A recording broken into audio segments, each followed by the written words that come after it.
Hello दोस्तों, कैसे हो आप सब। आशा करता हूँ आप सब स्वस्थ होंगे। आज के इस एपिसोड में हम उस शख्स के बारे में चर्चा करेंगे जिन्होंने भारत का परिदृश्य ही बदल दिया। जी हाँ दोस्तों, आप जिनके बारे में सोच रहे हो उसी शख्स की बात करने वाले हैं आज, और उनका नाम है डॉक्टर भीमराव अंबेडकर। तो जल्दी से वीडियो को कंटिन्यू करते हैं। डॉक्टर बाबा साहेब अंबेडकर का मूल नाम भीमराव था। उनके पिता श्री रामजी वल्द मालोजी सतपाल महू में ही मेजर सूबेदार के पद पर एक सैनिक अधिकारी थे। अपनी सेवा के अंतिम वर्ष उन्होंने और उनकी धर्मपत्नी भीमाबाई ने कालीपलटन स्थित जन्मस्थली स्मारक की जगह पर विद्यमान एक बैरेक में गुजारे।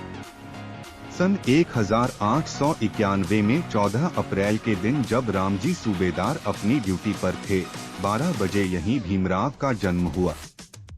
कबीर पंथी पिता और धर्मपरायण माता की गोद में बालक का आरंभिक काल अनुशासित रहा।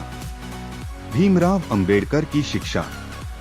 बालक भीमराव का प्राथमिक शिक्षण दापोली और सतारा में हुआ। बम्बई के एल्फिंस्टोन स्कूल से वह 1907 में मैट्रिक की परीक्षा पास की। इस अवसर पर एक अभिनंदन समारोह आयोजित किया गया और उसमें भेंट स्वरूप उनके शिक्षक श्री कृष्णाजी अर्जुन केलुस्कर ने स्वलिखित पुस्तक बुद्ध चरित्र उन्हें प्रदान की। बड़ौदा नरेश सयाजी राव गायकवाड़ की फेलोशिप पाकर भीमराव ने 1912 में मुंबई विश्वविद्यालय से स्नातक परीक्षा पास की। संस्कृत पढ़ने पर मनाही होने से वह फारसी लेकर उत्तीर्ण हुए। बीए के बाद एमए के अध्ययन हेतु बड़ौदा नरेश सयाजी गायकवाड़ की पुनः फेलोशिप पाकर वह अमेरिका के कोलंबिया विश्वविद्यालय में दाखिल हुए। सन 1915 में उन्होंने स्नातकोत्तर उपाधि की परीक्षा पास की। इस हेतु उन्होंने अपना शोध प्राचीन भारत का वाणिज्य लिखा था। उसके बाद 1916 में कोलंबिया विश्वविद्यालय अमेरिका से ही उन्होंने PhD की उपाधि प्राप्त की। उनके PhD शोध का विषय था ब्रिटिश भारत में प्रांतीय वित्त का विकेंद्रीकरण। फेलोशिप समाप्त होने पर उन्हें भारत लौटना था, वे ब्रिटेन होते हुए लौट रहे थे। उन्होंने वहां London school of economics and political science में MSc और DSc और विधि संस्थान में बारेट लॉ की उपाधि हेतु स्वयं को पंजीकृत किया और भारत लौटे। सबसे पहले छात्रवृत्ति की शर्त के अनुसार बड़ौदा नरेश के दरबार में सैनिक अधिकारी तथा वित्तीय सलाहकार का दायित्व स्वीकार किया।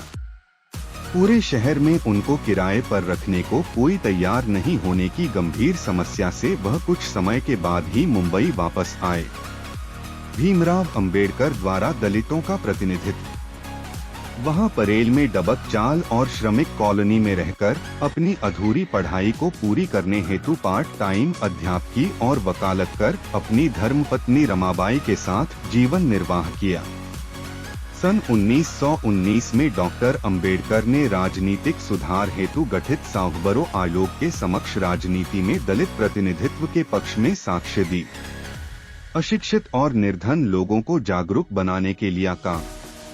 उन्होंने मूक और अशिक्षित और निर्धन लोगों को जागरूक बनाने के लिए मूकनायक और बहिष्कृत भारत साप्ताहिक पत्रिकाएं संपादित की और अपनी अधूरी पढ़ाई पूरी करने के लिए वह लंदन और जर्मनी जाकर वहां से MSc, DSc और बैरिस्टर की उपाधियां प्राप्त की।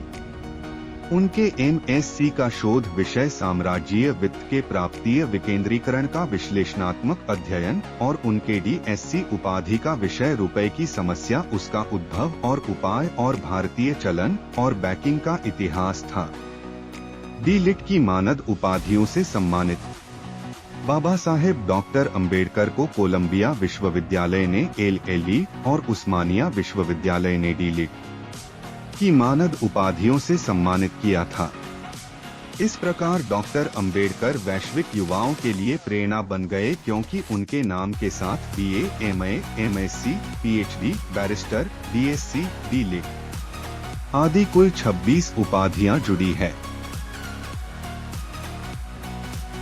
दोस्तों, आपको यह जानकारी कैसी लगी हमें कमेंट करके जरूर बताएं। वीडियो देखने के लिए आपका धन्यवाद। आगे और भी इंटरेस्टिंग फैक्ट जानने के लिए कृपया चैनल को सब्सक्राइब करें। धन्यवाद।